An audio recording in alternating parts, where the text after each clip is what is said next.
नमस्कार, मी संदीप चव्हाण आणि आपण पाहत आहे PCMC न्यूज. सध्या पिंपरी चिंचवडमध्ये चर्चा आहे ती प्रभाग क्रमांक 21ची आणि त्यातल्या वाघेरेंची. कारण की आजच भाजपची तिसरी विकेट पडली आहे. म्हणजेच काय, तर भाजपचे माजी नगरसेवक संदीप वाघेरे यांनी भाजपला रामराम ठोकलाय आणि त्यांनी अजितदादांच्या राष्ट्रवादीत प्रवेश केलाय. पण अजितदादांच्या राष्ट्रवादीत का जावं लागलं याचं खापर मात्र त्यांनी फोडलंय ते दुसऱ्या वाघेरेंवर, अर्थात संजोग वाघेरे यांच्यावर. आणि की काही दिवसांपूर्वीच संजोग वाघेरे यांनी देखील भाजपमध्ये प्रवेश केला आहे. अर्थात संजोग वाघेरेंची ओळख वेगळी सांगायची काही गरज नाहीये. मुळातच पिंपरी चिंचवडचे महापौर देखील राहिलेले आहेत.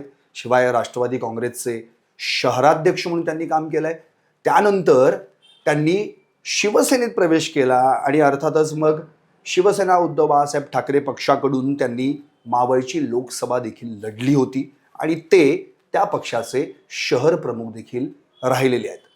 5,96,217 इतकी मतं मिळवून त्यांनी दाखवून दिलं होतं की होय, माझ्या मागे ताकद आहे जनतेची. पण आता झालंय असं या सगळ्या पिंपरी चिंचवडमधल्या या प्रभाग क्रमांक 21चं की मागच्या वेळी इथून त्यांच्याच पत्नी उषाताई वाघेरे या निवडून आल्या होत्या. एकेकाळच्या त्या स्थायी समिती अध्यक्षा देखील राहिलेल्या आहेत.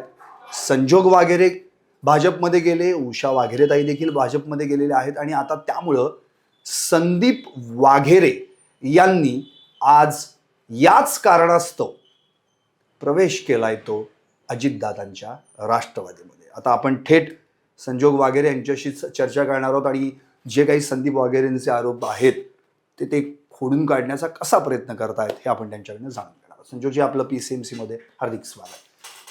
नमस्कार. मुळात आज भाजपची तिसरी विकेट पडली, ती तुमच्यामुळं पडली असं जे आऊट झालेत भाजपमधून आणि इन झालेत राष्ट्रवादीत त्या संदीप वाघेरेंनी म्हटलंय.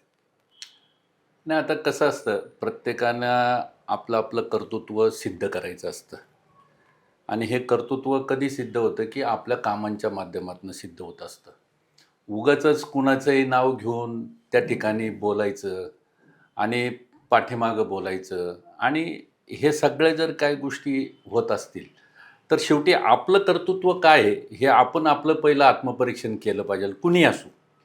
आणि ह्या सगळ्या गोष्टी करत असताना ह्या जे काही माझ्यावरती आरोप केले जातात किंवा ह्या बाबतीमध्ये, हां बाबा, मी काहीतरी मी त्या पक्षात होतो, त्यांच्या पक्षात होतो किंवा मी त्या पक्षाचा म्हणजे काही एका काळी काय राहिलेलो असेल तर मग आपण म्हटलं असतं की बाबा ठीक आहे, मी हे करू नाही, शकतो. पण त्यांचं असं म्हणणं आहे की स्थायी समिती अध्यक्ष म्हणजे स्थायी समिती सदस्य पद सुद्धा मला मिळालं नाही, ते देखील त्यांच्यामुळेच मला मिळालं नाही.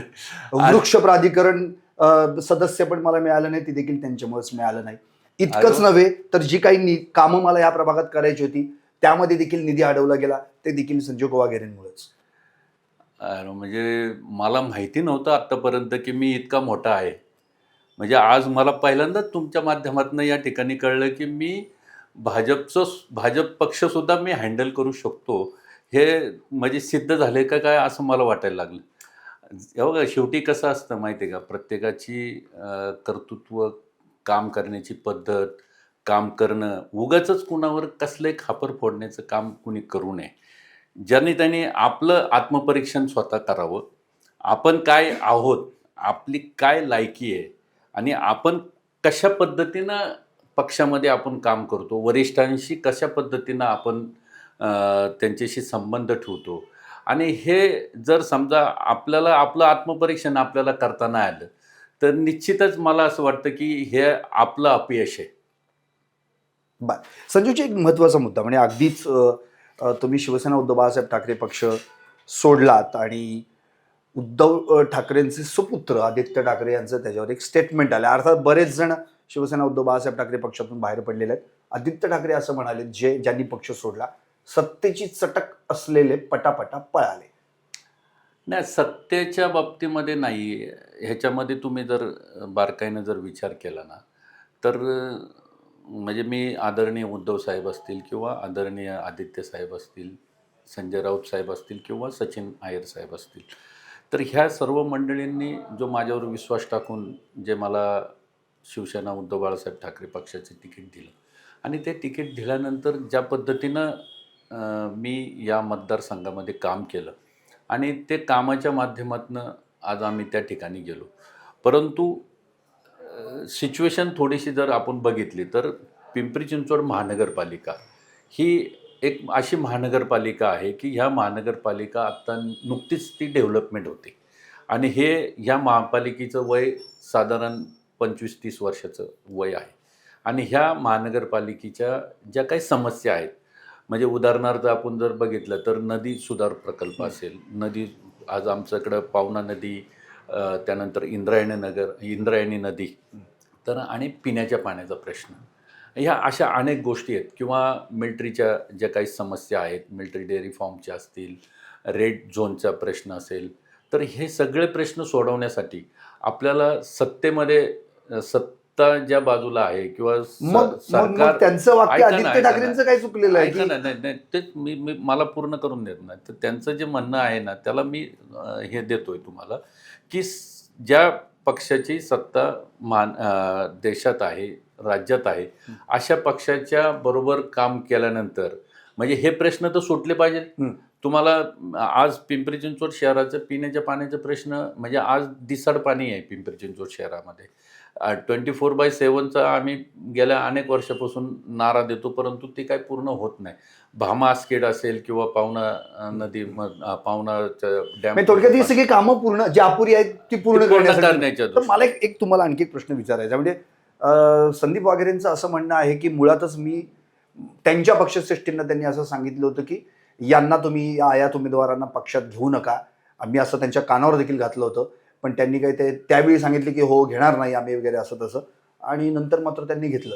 मी त्यांना हाही प्रश्न केला की बाबा तुम्ही पक्षातनं आता बाहेर पडताय तर तुम्हाला ढकललं का तुम्ही घराबाहेर पडताय? ते म्हणले मला ढकलणंच, थोडक्यात मला मजबूर केलं पक्षातनं बाहेर पडायचं. असं काय कोणी केलंय आता मला तर माहिती नाही. परंतु ज्यावेळेस मी पक्षप्रवेश करणार आहे हे जग जाहीर होतं. म्हणजे ते काय म्हणजे काल मी ठरवलं ना आज गेलोय असं नाही झालेलं. मी भाजपमध्ये येईल याची कुणकुण लोकांना 2-3 महिन्यापासून लागलेली होती आणि त्या बाबतीमध्ये मी ज्यावेळेस श्रेष्ठींना भेटलो असेल किंवा पक्षाच्या लोकांना भेटलो असेल तर त्यांनी मला वेलकम लगेच केलं. भाषेने काही मदत केली? ते भाचे हा हे बघा शेवटी ते आणि त्यांनी तुमचा उल्लेख शेलार मामा असा केला होता. नाही तो पूर्वी केला त्यांनी. आता तर कधी त्यांनी शेलार मामा म्हणून कधी उल्लेख केला नाही. भाषेची मदत किंवा पक्षाची श्रेष्ठींशी माझे डायरेक्ट संबंध होते.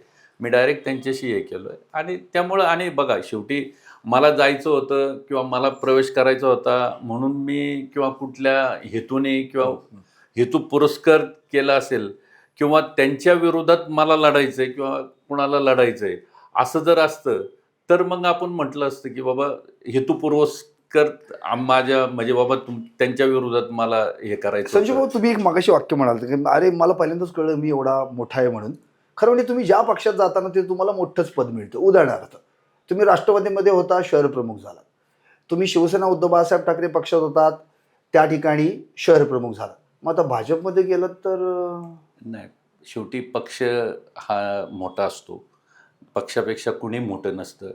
आपण आपली वाजवत बसण्याचे काही अर्थ नसतो. शेवटी पक्षाला जो कार्यकर्ता काम करतो, जो कार्यकर्ता पक्षासाठी किंवा पक्ष वाढवण्यासाठी किंवा स्वतःची टिमकी वाजवण्यासाठी पक्ष नसतो.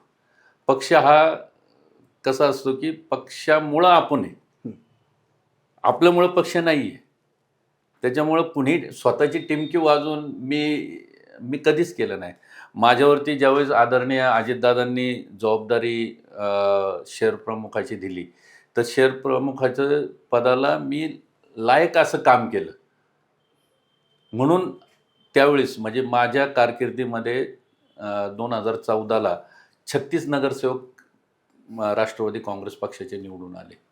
बरं, आता मला एक आता असं म्हणायचं की तुम्हाला भाजप प्रवेश तुम्ही आत्ताच म्हणला तो काय जगजाहीर होता, मी आधीच करणार होतो, अशी काय अँटी वाटली होती, भीती वाटली होती की आपण जर पुन्हा एकदा आहे त्याच पक्षातनं जर उभं राहिलो तर कदाचित आपला पराभव होऊ शकतो? नाही नाही, त्याच्या बाबतीत मला कधीच असं वाटलं नाही. आदरणीय दादांनी सुद्धा मला कधी असं म्हटलं नाही की तू म्हणजे येऊ नकोस, किंवा माझी त्यांची जी नाही, भेट झाली. उषाताईंच्या बाबतीत पण म्हणायचं म्हटलं. नाही नाही, तसं काही नव्हतं.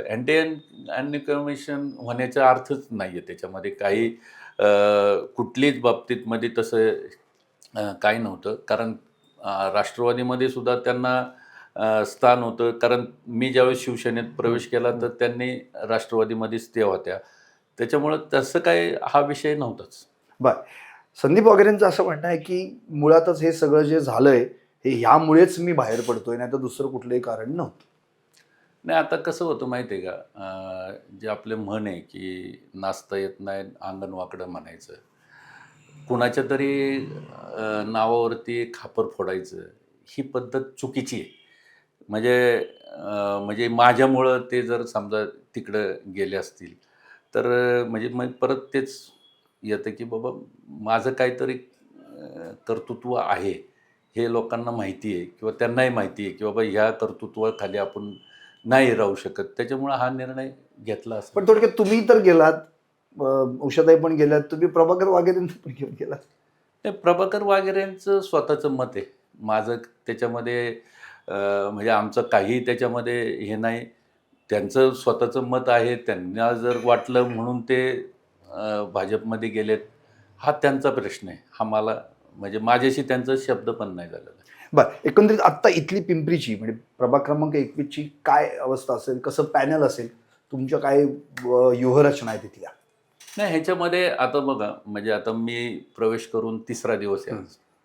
आणि पक्षाचे शहराध्यक्ष बापूसाहेब काटे असतील, आमचे चारही आमदार असतील, मग महेशदादा असतील, शंकर शेठ जगताप असतील, किंवा उमाताई असतील, किंवा आपले अ, हे अमित गोरखे असतील. तर ह्या सगळ्या मंडळी ठरवतील. ते जे काही जबाबदारी, जे काही पॅनल ठरवतील, त्या पॅनलप्रमाणे आम्ही काम करणार. आणि निश्चितच प्रभाग क्रमांक 21 हा परत म्हणजे भाजपच्या चारीच्या चारी उमेदवार कसे निवडून येतील ह्यासाठी मी प्रयत्न करणार आहे. नक्कीच संजूजी, एकंदरीत तुम्ही अगदी जसे प्रश्न विचारले रोखोक तशी तुम्ही उत्तरं दिलेली आहेत. फक्त एक मला आता एक शेवटचाच प्रश्न पडलाय की संजू वाघेरे एका पक्षात रमत का नाहीत? नाही, मी आत्तापर्यंत म्हणजे मी तुम्हाला सांगतो की माझं जे करिअर सुरू झालं 1987 पासून, तर 1987 पासून तर 2024पर्यंत मी राष्ट्रवादी काँग्रेस पक्षामध्येच होतो. मी राष्ट्रवादी काँग्रेस पक्ष सोडला हे जग जाहीर आहे की मी शिवसेनेमध्ये मला लोकसभेची उमेदवारी देणार या हिशोबाने मग मी त्या शिवसेना उद्धव बाळासाहेब ठाकरे या पक्षामध्ये, आणि आदरणीय उद्धव साहेबांनी जो विश्वास टाकला त्यानंतर मी त्याला पात्र राहण्याच्यासाठी मी आटोनात प्रयत्न केले. आणि जवळपास आम्ही 6 लाखापर्यंत पोचलो. परंतु अपयश आलं, ठीक आहे. अपयश ही यशाची पहिली पायरी असते. असं काय आम्ही म्हणजे खचून गेलो नाही. आम्ही सेकंड डेला लगेचच आम्ही म्हणजे 4 तारखेला रिझल्ट लागला. 5 तारखेपासून आम्ही लगेच कामाला लागलो. आणि येत्या काळामध्ये निश्चितच संजोग वगैरे मावळ लोकसभामध्ये काही ना काहीतरी.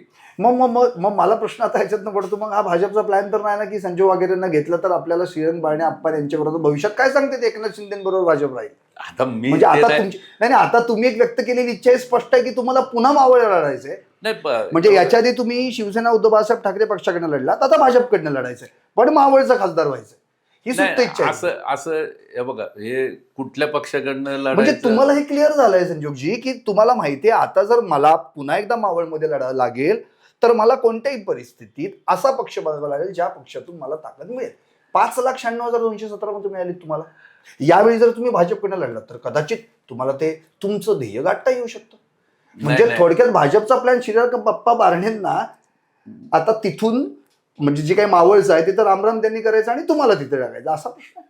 नाही, असं आता तुम्हाला सांगतो, 2026-27ला जनगणनेचे डिक्लेअर झालेलं आहे. तर 2026-27ला जनगणनेच्या माध्यमातून ज्यावेळेस हे जे काही मतदारसंघ बदलतील किंवा काय होतील, तर हे कुणी सांगू शकत नाही. म्हणजे मी सांगू शकत नाही किंवा कुणी सांगू शकत नाही.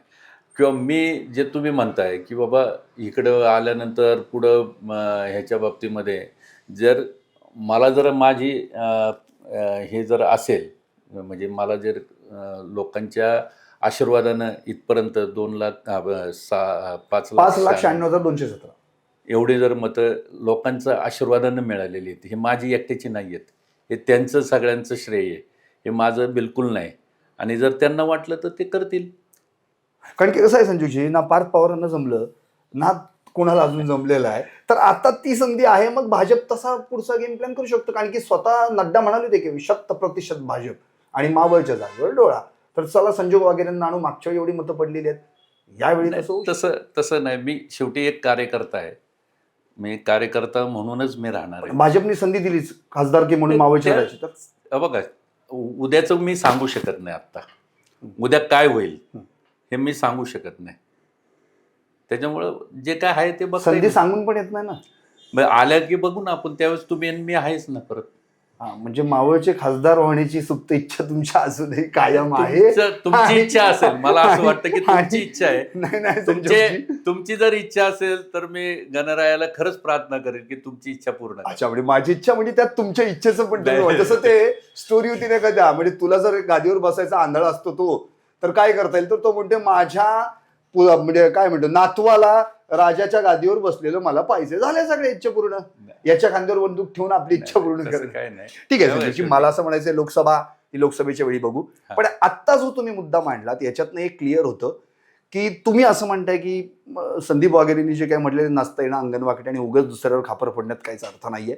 बर, त्यांच्या पक्ष सुद्धा चालवणे इतपत जर मी मोठा असेल तर आणखी काय बोलणार. कदाचित भविष्यात पुन्हा एकदा जसं तुमच्याकडे ते चालत आलेलं आहे, ज्या पक्षात जाल त्याचं शहराध्यक्षपद कदाचित तेही मिळू शकतं. काही होऊ शकतं. आत्ताच तुम्ही म्हणालात की काय शेवटी आपल्या हातात तो विषय नाही. एकंदरीत संजोगजींनी स्पष्ट केलेलं आहे की संदीप वाघेरे जे म्हणतात तसं काही नाहीये. आम्ही ऑलरेडी जगजाहीर केलं होतं की आम्ही भाजपमध्ये जाणार आहोत, त्यामुळे त्यांच्या बोलण्याला काहीच अर्थ नाही. मुळात आम्ही जो या ठिकाणी आलेलो आहोत ते पिंपरी चिंचवडचा विकास साधण्यासाठी आणि जी काही अपुरी कामं राहिली आहेत ती पूर्ण करण्यासाठी. पाहत राहा PCMC news channel, Pimpri Chinchwad.